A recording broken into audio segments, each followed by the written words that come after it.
পৃথিবীতে যারা দুর্ভাগ্য নিয়ে জন্মায় তারা সবকিছু থেকে বঞ্চিত হয়। প্রেম, ভালোবাসা, সহানুভূতি, সম্মান, এমনকি সুখ শান্তি, সব। পৃথিবী তাদের শান্তিতে থাকতে দেয় না। একটু ভালো থাকার লোভে যা কিছু আঁকড়ে ধরে, সবচেয়ে বেশি যন্ত্রণা সেই মানুষটাই বা সেই জিনিসটাই তাদের দেয়।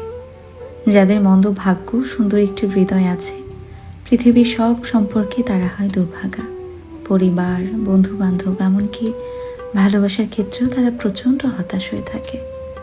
যারা সবসময় শুধুমাত্র ভালোবাসা চেয়ে আসে, যারা শান্তিপ্রিয়, যারা কেবল একটুখানি ভালো থাকতে চায়, ভাগ্য তাদের সবসময় বিপরীতে থাকে। ভাগ্য বিধাতা লেখেন, আর ঘুরে ফিরে সেই মন্দ ভাগ্য বোধহয় বেছে বেছে সরল মানুষদের জন্যই হয়। পৃথিবীতে যত যন্ত্রণা, যত অভাববোধ, দুঃসহ বেদনা, সব কিছু কেবল সেই মানুষটাকেই ভোগ করতে হয় যার একটি সুন্দর এবং কোমল মন আছে। কি অদ্ভুত এই পৃথিবীর নিয়ম, তাই না?